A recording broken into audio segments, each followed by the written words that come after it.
What's up, guys? Welcome back to the channel. Thanks for clicking.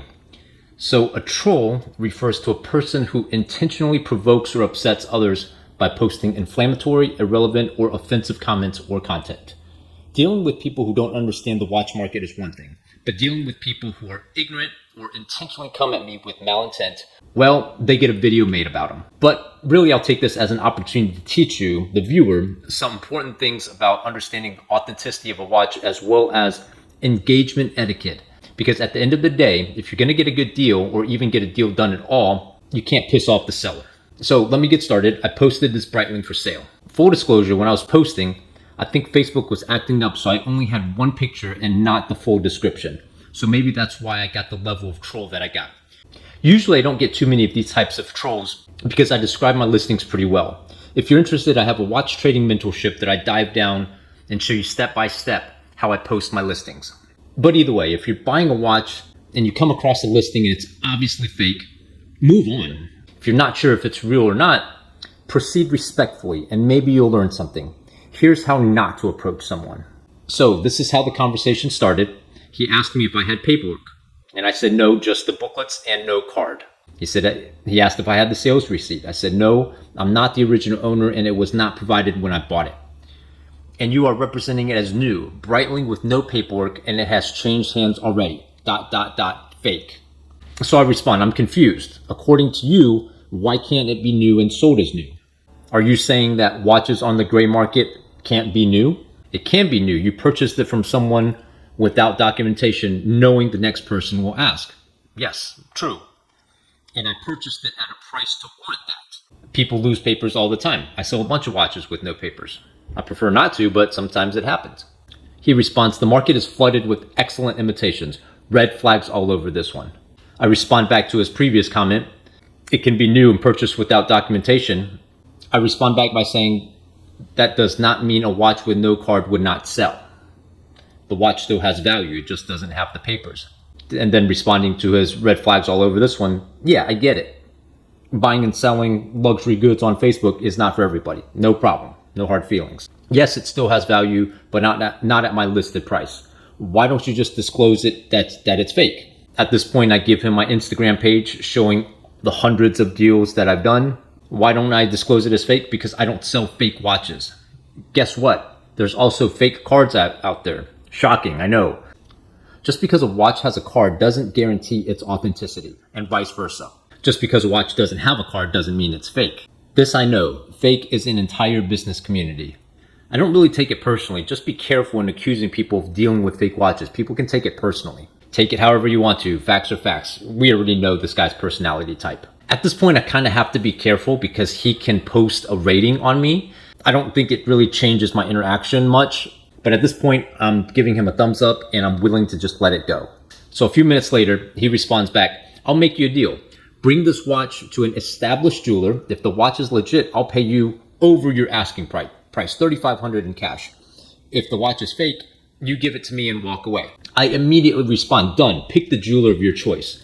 So this listing is in Jacksonville, and I've done many deals in Jacksonville. In Jacksonville, there's really only two good watch repair places with jewelers that'll verify the authenticity of a watch. Not many places do it, but in Jacksonville, there's two main ones. And he says, yeah, I've got one. The one near Bay Meadows. I know exactly which one he's talking about. So I respond, perfect. They know me. See you there tomorrow. They're closed Sundays and Mondays. So this was a Friday night. And I say, hey, let's meet there on Saturday. I don't need the $3,500. A watch without a card isn't worth that. Just bring the $3,150. And then his spidey senses go up. How do you know them? I say them because it's a nice couple that work there. And if anyone's been there before, they know that. How do you know them? You're not the first skeptical buyer I dealt with.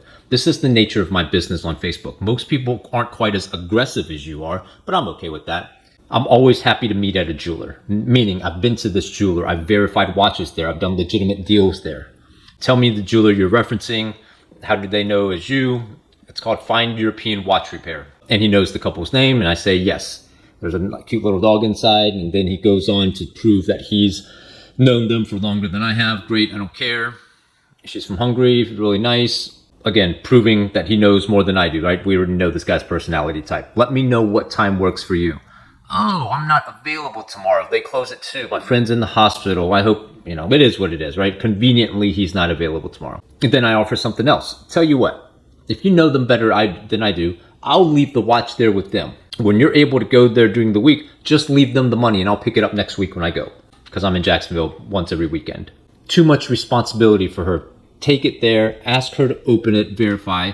I'll call her cell phone later and discuss.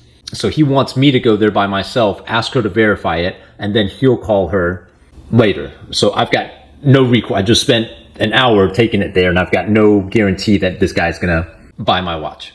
Now he's going into my profile. Now he sees that I've got a bunch of watches listed. I said, yeah, I do have a bunch of watches listed.